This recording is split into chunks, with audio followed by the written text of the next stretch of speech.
Bien, vamos a empezar el día de hoy la teleconferencia, rol de los medios de comunicación y las redes sociales frente a la conducta de riesgo. Para tal efecto, vamos a tener un enlace con España y también con Tingo María, pero primero vamos a ir al saludo para ver si nos están escuchando y poder dar curso a la presentación. Tingo María, estamos en contacto, ¿verdad? Adelante, Tingo María. Hola amigos de Lima, hola Javier en España, estamos justamente ya acá en el telecentro de Tingo María con unos amigos que han venido muy gustosos para presenciar este evento. Les cuento que hay todo tipo de público, hay especialistas en el tema de la red de salud, tenemos también usuarios, beneficiarios de los telecentros y ellos por primera vez están participando en una teleconferencia y les parece muy interesante, están muy concentrados, como que también padres de familia y en algunos momentos los amigos de la prensa están viniendo de una actividad que se está realizando ahorita en la municipalidad, pero nada, estamos prestos para atender lo que vamos a poder aprender el día de hoy, ¿no? Adelante, Lima. Gracias, Cristian, por el alcance que nos has hecho y el saludo.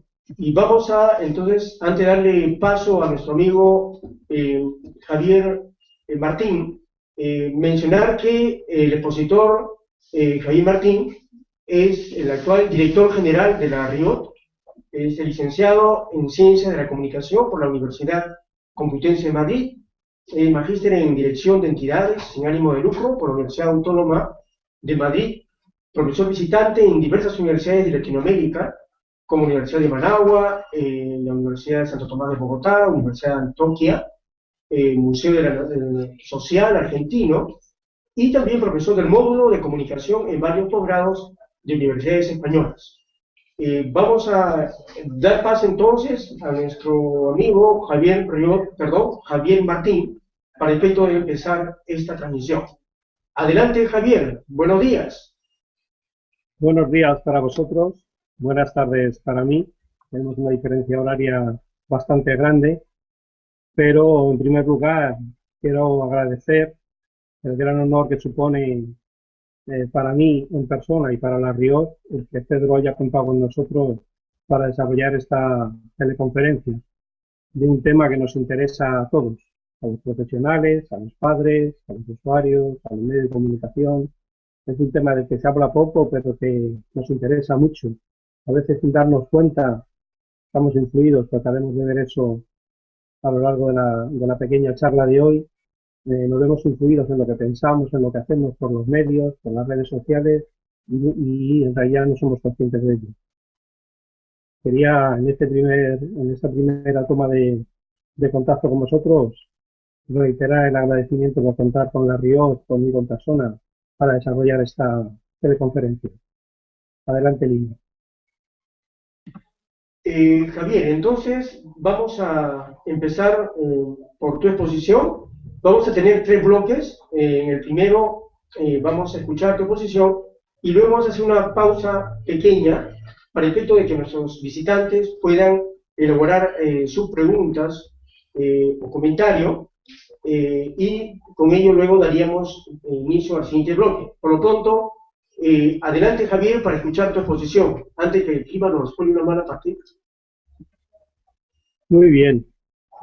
Imagino que a la vez que voy hablando se podrá ver la presentación que hemos preparado. Perfecto. Bueno, esto es el título. Simplemente decir que ponemos, al margen del título que habéis puesto vosotros, es decir, que organizamos para nosotros la RIOT y que la RIOT es una entidad que cuenta con financiamiento de la delegación del Gobierno para las drogas de España y que eso es simplemente esta pequeña transparencia. Pasamos a la siguiente. Por esto empezaríamos un poco de lo que quiero charlar hoy con vosotros.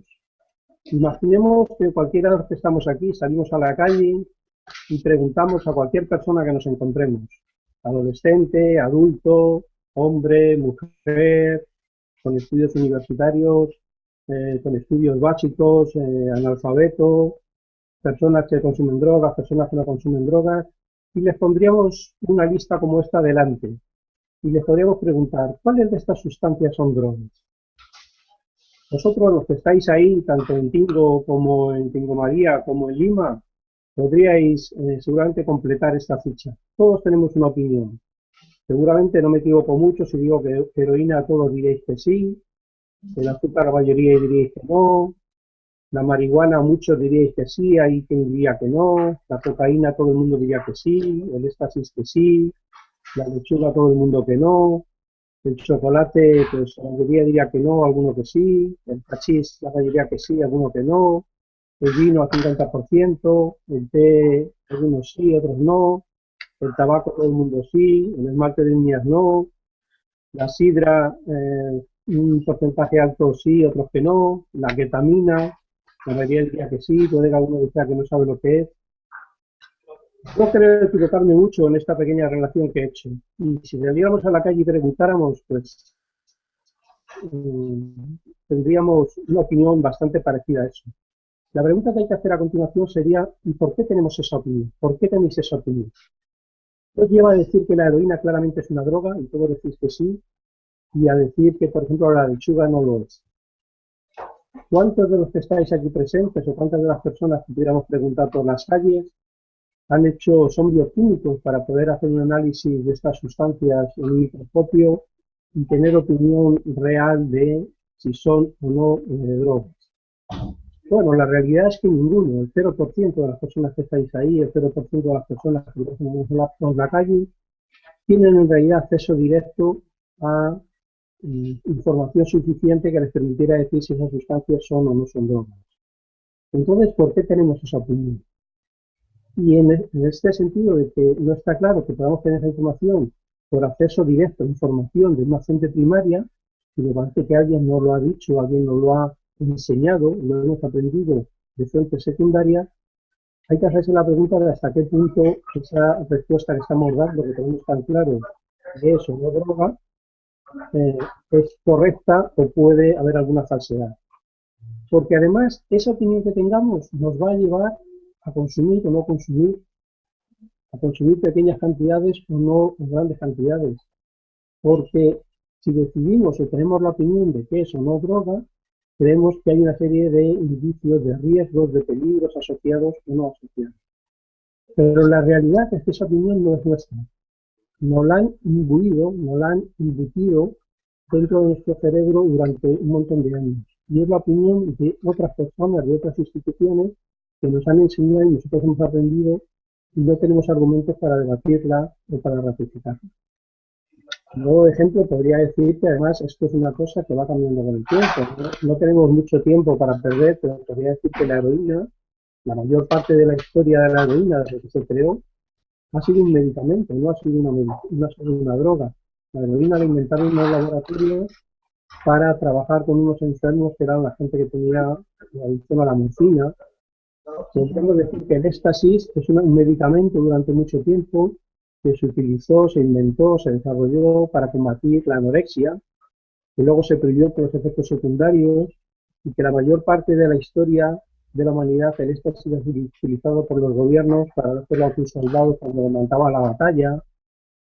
Podría decir que la lechuga es un hipnótico, la verdad es que hay que consumirla en cantidades tan altas que efectivamente tiene poco efecto sobre nosotros. Es decir, cuando hacemos un análisis pormenorizado de cualquier sustancia, vemos que ese concepto claro que tenemos de eso no es droga, eso no es peligroso, empieza a difuminarse.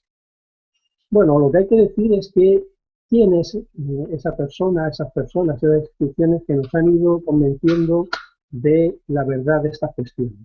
Esa opinión que hace que nuestros adolescentes consuman unas cosas u otras, que crean que hay riesgos asociados a los consumos o no a otros. Bueno, aquí hay que decir que el papel principal lo juegan los medios de comunicación. La gente no es consciente de la comunicación, del nivel de influencia, pero en realidad son los medios de comunicación.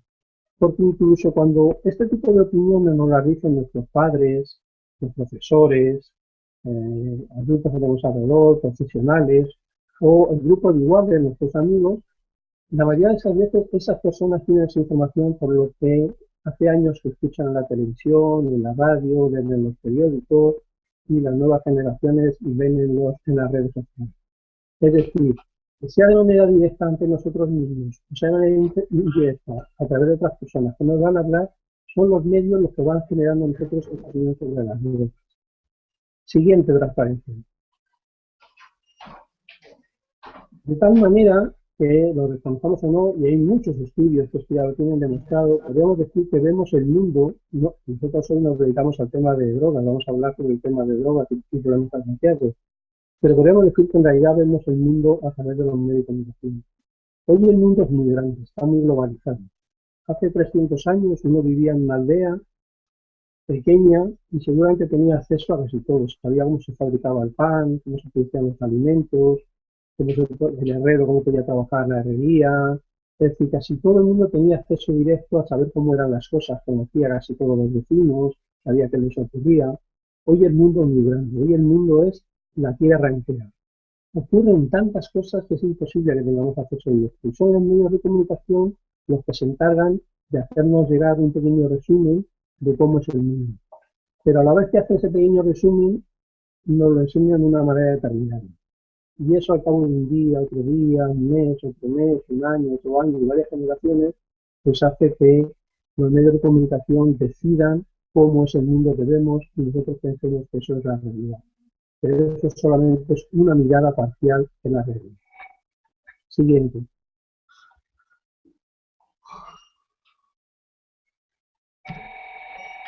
Siguiente transparencia. En ese sentido, cuando trabajamos con temas sociales en general, y temas de salud pública en particular, y de manera muy específica sobre el consumo de drogas, debemos saber que cuando hacemos análisis que nos llevan a desarrollar programas, a veces de asistencia, a veces de carácter preventivo, normalmente lo primero que hacemos es analizar la realidad para ver qué es lo que tenemos que cambiar. Bueno, en muchos casos tenemos que decir que esa realidad no la analizamos bien, porque la realidad es muy compleja. Creemos que eso, como vemos las cosas, es la realidad, pero en realidad la realidad se compone de distintas parcelas que influyen una sobre otra. Podríamos decir que existen tres realidades de manera paralela. Una sería eso que podríamos llamar la realidad más objetiva, educación social, en este caso el consumo de drogas, que podríamos conocer a través de datos más o menos objetivos, que serían encuestas, estudios epidemiológicos.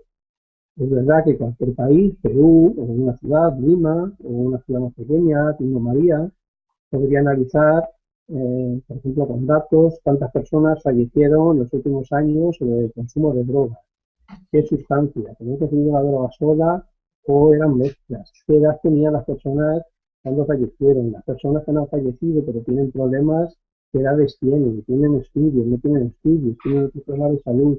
Es decir, hay una serie de datos que nos van dando una cierta imagen de la realidad y que forman parte de ella y que nos permiten tener acceso a la realidad. Hay que decir que no es del todo, es la realidad, no es exactamente así. Primero, porque solamente vamos a tener acceso a los datos que buscamos. Y datos que no preguntamos o que no recogemos en las fichas, los desconocemos. Pero eso también forma parte de la realidad. Somos nosotros, que son los que han elaborado esas fichas y esos cuestionarios, los que han decidido que lo que ellos preguntan es importante y que lo que no preguntan no es importante. Os pongo un ejemplo para que veáis. Cuando se analiza a personas que consumen drogas, están en tratamiento, se les suele hacer una pregunta, por ejemplo, están con un problema, no sé, del Paco en Argentina, de la heroína en Europa, de la cocaína, que están en un proceso de rehabilitación por una droga más o menos de esas llamadas fuertes o potentes. Y a veces se les pregunta qué otra sustancia consumieron antes de llegar a esa sustancia que les ha llevado al proceso de tratamiento. Y entonces se recoge en el cuestionario que tienen, pues a lo mejor aparece alcohol, aparece tabaco, aparece cannabis, y entonces se recoge la ficha. Luego se analizan esas fichas y años después sale un estudio supuestamente científico que dice como el 95% de las personas que consumen heroína, que están en tratamiento por heroína, consumieron cannabis o marihuana en sus orígenes, pues la conclusión es que el cannabis o la marihuana es la droga de entrada, la sustancia de entrada a la heroína. Pero eso no es verdad, eso es una acumulación de datos. Por ejemplo, fijaros lo ridículo que sería si hubiéramos preguntado en esa ficha, hubiéramos incluido otro apartado que dijera si han tomado, por ejemplo, leche o si han tomado Coca-Cola. Y entonces nos dijera, el resultado final dijera que el 95% de las personas que consumen heroína consumieron leche o Coca-Cola, que la Coca-Cola o la leche es la puerta de entrada a la heroína. Todo nos parecería ridículo. Bueno, pero el mecanismo que hemos utilizado para conocer esa realidad es exactamente el mismo. La estadística solo es una herramienta de trabajo, no refleja la realidad. Entonces, digamos, hay una parte de realidad que tiene que ver con esa acumulación de datos más o menos objetivos, incompletos pero objetivos, y eso forma parte de la realidad. Por otra parte está eso que se llama en la academia, en las universidades, las representaciones sociales. Que es lo que la población en general, en ese pensamiento colectivo, de manera particular cada persona, en familias, en pequeños grupos, profesionales, pero también la población en general, piensa sobre algo.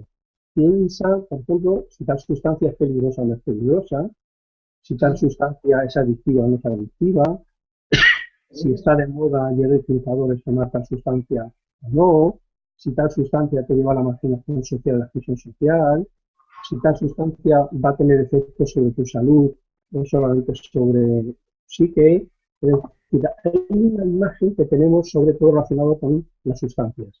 Si es entre los jóvenes se da mucho, si una determinada sustancia está de moda o no está de moda, si querer pertenecer a grupos más o menos de élite implica algunas sustancias. Todo eso forma parte de la realidad, aunque no sean datos objetivos, todo eso forma parte de la realidad porque todos vivimos en una sociedad, todos queremos formar parte de la sociedad, todos queremos ser más o menos afectados por el grupo en el que nos movemos y tener de alguna manera las mismas opiniones. De tal manera que la representación social, en este caso de las drogas, que exista en ese grupo en el que nosotros vivimos, de carácter más general de la sociedad de Lima, la sociedad de Tingo, pero también en la sociedad peruana, en la sociedad de América Latina, las imágenes preponderantes, las representaciones sociales más comunes, terminarán influyendo sobre cómo es la realidad, sobre cómo vemos la realidad. Y por último estaría eso que podríamos llamar la imagen mediática, que es esa imagen que transmiten los medios de comunicación, de manera tradicional la prensa, la radio y televisión, y cada día más todas las herramientas de comunicación que existen en Internet, sean medios tradicionales que se han volcado en Internet, o sean las redes sociales, cómo se transmite ahí, de alguna manera, la realidad. Porque se centran muchas veces en unos temas y en otros, hay temas que pasan desapercibidos y no se les da mucha importancia, la visión que se da de ellos, el que determinadas cosas sean graciosas o sean dramáticas. Todo eso se incorpora a nuestra forma de ver el mundo, a nuestra forma de relacionarnos con el mundo, y eso forma parte de la realidad. Y vais a permitir un ejemplo. Si yo fuera un adolescente, cosa que como veis con mi barba blanca ya hace muchos años que dejé de ser, en mi país, y por ejemplo no me gusta la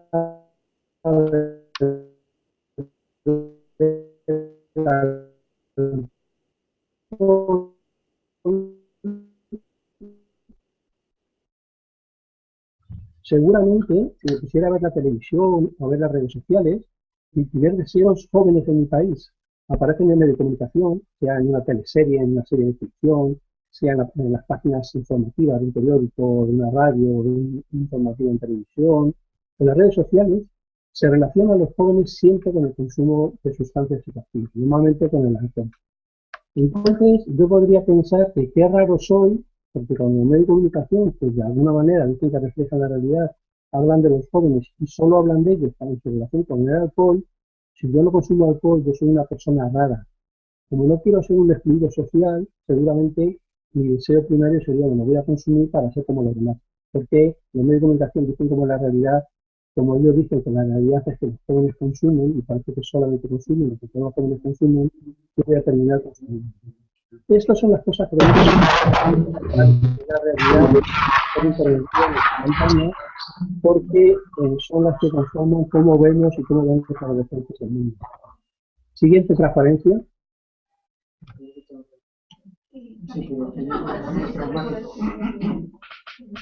Y nos íbamos encontrando con situaciones que a veces las vemos como un chiste, como eso de nuestra transparencia, pero que forman parte de la realidad, en la que hay mucha gente que piensa, y estamos hablando de mucha gente que pueden ser padres, pueden ser hermanos mayores, y pueden ser los propios consumidores, que por ejemplo consideran pues, que el alcohol no es una droga, que las drogas son las llamadas ilegales. La gente que trabaja en organizaciones no gubernamentales, yo, donde yo trabajo es una red de ONGs, que me cuentan habitualmente que cuando van a trabajar con algún familiar, o con algunos padres o madres, o con algunos profesores, por algunos problemas de consumo de alcohol, bastante niños o adolescentes, y los padres, pero usted viene aquí, es que su hijo consume alcohol. Ah, bueno, pero eso no es una droga, porque hay como un estereotipo de que las drogas son las ilegales y parece que hay de unas sustancias no. Y a esto contribuye mucho, yo contribuyendo mucho, muchos años los medios de comunicación, que normalizan esto, convierten el alcohol, el consumo excesivo de alcohol, la borrachera, un motivo muchas veces de simpático y gracioso en las series de ficción, y todos los jóvenes terminan pensando que hay que tener cuidado con las drogas ilegales, con la heroína, con la cocaína, con el bazuco, con el paco, pero que en realidad el alcohol bueno, es una cosa social y que termina siendo gracioso y que eso no forma parte de la droga. Aunque sea la droga que provoca más muertes en cualquier país del mundo y la droga que lleva más años afectando a nuestra salud. Pero en esta imagen que tenemos sobre ella no la identificamos. Todavía hay documentos oficiales de muchos países que no contemplan el alcohol o el tabaco entre las drogas, y hay muchos medios de comunicación, si os fijáis, por ejemplo, los periódicos que lo podéis leer mañana, muchas veces aparecen frases como alcohol y drogas, como si fueran cosas diferentes. No, no, alcohol y otras drogas, porque también forma parte. El lenguaje es importante en este tipo de cuestiones. Siguiente transparencia. Uno de los grandes errores que permanentemente difunden los medios de comunicación y cada vez más las redes sociales es el mezclarlo todo. Para analizar cualquier dato relacionado con el consumo de sustancias psicoactivas o drogas de adolescentes, pues terminan hablando de un pequeño dato, de un porcentaje, a lo mejor de un aumento de un pequeño consumo, y dos frases más adelante en el mismo texto, o eso es un informativo radiado, o en algún momento se habla de una persona dependiente, tirada al suelo, alguien que está en tratamiento. Entonces, ¿cómo se mezcla que sea consumo de drogas, que es un consumo dramático, que es una adicción? Está todo mezclado, pero son situaciones completamente diferentes. Mirad, todas las personas que estáis en la sala en Lima, todas las personas que estáis en la sala en Pingo María, y yo que estoy aquí solo en Madrid, todos somos consumidores de drogas. Todos. Si alguien cree que no, no voy a decir que miente, porque suena seguramente muy fuerte, pero sí que no conoce ni siquiera cuál es su realidad. Porque todas las personas que estamos aquí, todos consumimos sustancias durante legales, tipo alcohol, pequeñas cantidades, tabaco, pero lo que seguro hacemos todos es tomar medicamentos, por ejemplo. Y todos los medicamentos son prácticamente drogas que si se vendieran en la calle en un mercado clandestino serían consideradas ilegales. Es decir, consumidores de drogas consumimos todos. La inmensa mayoría de los adolescentes, prácticamente todos, van a ser consumidores de drogas, van a probar drogas, legales y ilegales. Pero un porcentaje muy pequeñito son los que van a tener un uso problemático. Depende de los países, depende de las ciudades, pero estamos hablando de en torno a un 8, un 10, un 12%, en algún momento determinado se llega a un 15%, es decir, eso significa que el 85, el 90% de los adolescentes y de los jóvenes que han consumido alguna sustancia y no tienen ningún problema con ellas, nunca van a tener un uso problemático de drogas. Y nos centramos y queremos legislar y hacer medidas para todas los jóvenes, todos los adolescentes, cuando en realidad solamente estamos hablando de un 12, un 13, un 15%, un 10% en la mayoría de los casos. Pero parece que todo es lo mismo y no es lo mismo, hay que dirigirse de manera diferente a quien consume y a quien tiene un consumo problemático. Y adicciones, el tema de las adicciones va a afectar a porcentajes mínimos de la población. Casi todos los países por debajo del 1%. De un caso excepcional, algunas de estas predicciones lo dicen, pues se llega a un 2%, es decir, son porcentajes muy pequeñitos. Bueno, hay que dirigirse a ellos de manera diferente. El grave problema que tenemos en el consumo de drogas es que no disponemos de ninguna herramienta que nos permita saber de esos 100 adolescentes cuáles son los 10 que van a tener un soporte. No tenemos ninguna herramienta. Tenemos muchas estadísticas que nos dicen que, bueno, si es de este barrio, si tienes este nivel de estudios, si tienes este comportamiento, si vives en una familia más o menos desestructurada, tienen más posibilidades. Eso sí lo tenemos. Pero son estadísticas que constantemente la realidad desmiente caso a caso. Y por eso hay que hacer trabajo para grandes masas de población, porque corremos el riesgo de que esos 10%, que son pocos en porcentaje, que son personas con nombres y apellidos, a las que tenemos que cuidar su salud, debemos preocuparnos.